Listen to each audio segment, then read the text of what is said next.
আমাদের সংস্কৃতি, আমাদের সংস্কার সর্বদা থাকবে আমাদের সাথে। ভারতের মহান গ্রন্থ আর কাব্যের সম্পূর্ণ সংকলন। সাবস্ক্রাইব করুন তিলক।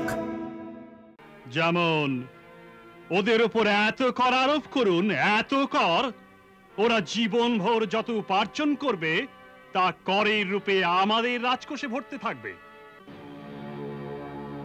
এইভাবে যতদিন বাঁচবে আপনার দাস হয়ে বাঁচবে, তারপর ক্লান্ত হয়ে নিজেরাই মারা যাবে।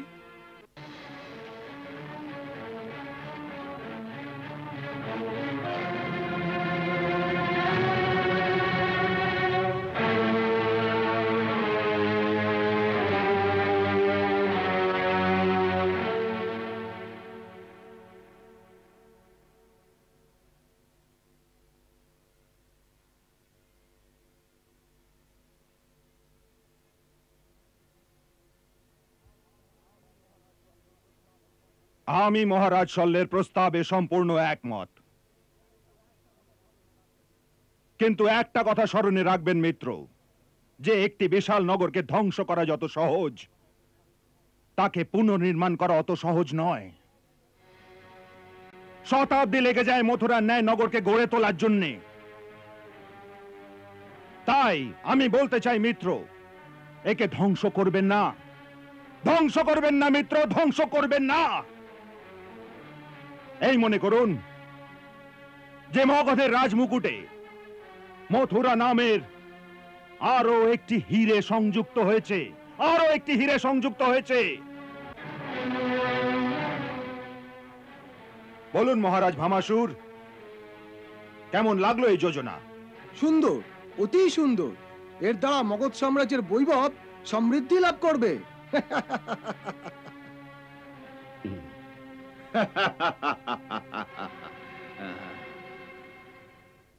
চেদিরাজ শিশুপাল, তুমি কিছু বললে না, তোমার মতামত কি? সম্রাট, আমার মতো মহারাজ শল্য আর মহারাজ ভামাসুরের অনুরূপ, কিন্তু আমার মনে একটি প্রশ্ন জাগছে। কি? সম্রাট, আপনি সাধারণ প্রজাদের তো জীবিত ছেড়ে দেবেন, কৃষ্ণ আর বলরামকে নগরের চৌরাস্তায় শুলদণ্ড দিয়ে দেবেন, কিন্তু মথুরায় যাদবদের যে অক্রূরের ন্যায় মহাবলী সর্দার আছে, মহারাজ উগ্রসেন আছেন আর সুরসেন আছেন, তাদের সাথে কি আচরণ করা হবে? এই মুহূর্তে ওদের কিছু বলা হবে না, কিছু বলা হবে না। ওদের এমন মনে হওয়া উচিত যেন আমরা ওদের জীবিত ছেড়ে দেব। মাত্র একবার ওরা হার স্বীকার করে আমাদের ওদের নগরে প্রবেশ করতে দিক। তারপর আমাদের সর্বপ্রথম কাজ হবে ওদের সৈনিকদের কাছ থেকে তাদের সব অস্ত্র শস্ত্র ছিনিয়ে নেওয়া। বাকি কাজ তো সহজ। রাতারাতি উগ্রসেন, সুরসেন আর অক্রূরের ন্যায় সর্দারদের আর সেনানায়কদের বন্দী করে মথুরা থেকে রাজগীরে পাঠিয়ে দেওয়া হবে। যখন হঠাৎ ওদের শৃঙ্খলাবদ্ধ করে মথুরা থেকে রাজগীর মাটিতে টানতে টানতে নিয়ে যাওয়া হবে, আর এই দৃশ্য মথুরার গ্রামবাসীরা দেখবে, তখন তারা আমাদের সম্রাটের সুরবীরতার জয়ধ্বনি করবে, জয়ধ্বনি করবে সব, জয়ধ্বনি করবে সব। আর গ্রামে গ্রামে উৎসব পালন করা হবে, উৎসব পালিত হবে গ্রামে গ্রামে।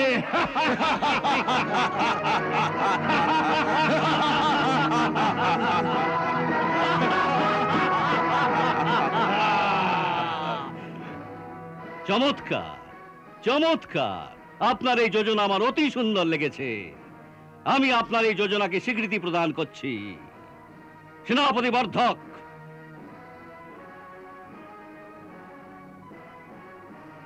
এই মুহূর্তে মথুরা নরেশের নামে আমার আজ্ঞাপত্র লেখা হোক। যথা আজ্ঞা সম্রাট। ওকে লেখো, তোমরা সকলে মহারাজ কংসকে হত্যা করে যে দুষ্কর্ম করেছো তার একটি দণ্ড হতে পারে, যে মথুরাবাসী প্রতিটি প্রাণীকে এক এক করে শুলে চড়িয়ে দেওয়া হবে, আর সারা মথুরা নগরীকে আগুন লাগিয়ে দেওয়া হবে। যাতে মথুরা নগর আর তার নিবাসীদের নাম ইতিহাসের পৃষ্ঠা থেকে সর্বদার জন্য মুছে যায়।